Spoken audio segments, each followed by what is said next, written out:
Hi friends, welcome to சொல்லலாம். Big பாஸில் வந்து பார்த்தீங்கன்னா டே 61 நடக்குது. ஆல்மோஸ்ட் வந்து அரைக்கல் தாண்டிட்டாங்க. இன்றைக்கி வந்து பார்த்தீங்கன்னா அந்த லாஸ்ட்டாக வந்து ஒரு வீக்கில் வந்து டாஸ்க் எல்லாருக்கும் ஒரு இண்டிவிஜுவல் கேரக்டர் கொடுத்து அந்த கேரக்டர் வந்து ப்ளே பண்ண சொல்லுவாங்க. எல்லாமே சூப்பராக விளாண்டுருக்காங்க. அதுக்கு வந்து பார்த்தீங்கன்னா யார் டாப் 6 பெர்ஃபார்மர் பண்ணுங்க அப்படின்னு சொல்லியிருக்காங்க.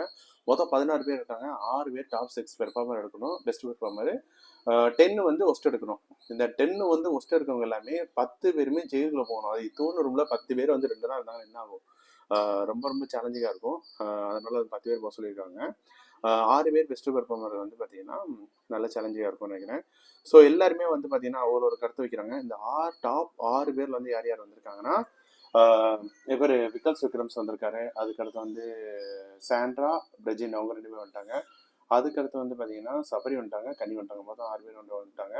எல்லாருமே ரியலாக பண்ணாங்க அப்படின்னு கேட்டிங்கன்னா எனக்கு தெரிஞ்சு பிரஜின் சூப்பராக பண்ணார். இவர் விக்கல்ஸ் விக்ரம்ஸ் நல்லா பண்ணார்.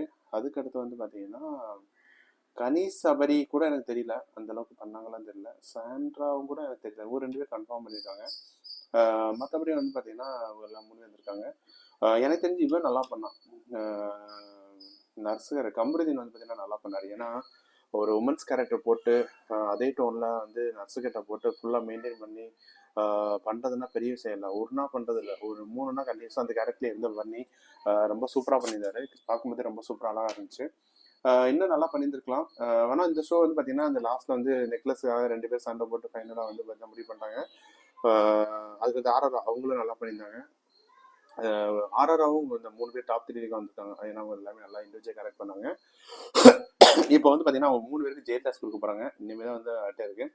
ஏன்னா நான் அதுக்கு வந்து பார்த்தீங்கன்னா ஒரு சிலையில் எழுதி எதனால நாங்கள் தோற்றோம் அப்படின்னு சொல்லி காரணத்தோட போடணும். ரொம்ப இன்ட்ரெஸ்டிங்காக இருக்குது. ஸோ பாப்பா வெயிட் பண்ணி பாப்பா இப்படி விளாட்றாங்கன்னு. பிடிச்சிருந்தா அடிப்படை லைக் பண்ணுங்கள், மறக்காமல் சேனல் பண்ணுங்க. தேங்க்யூ.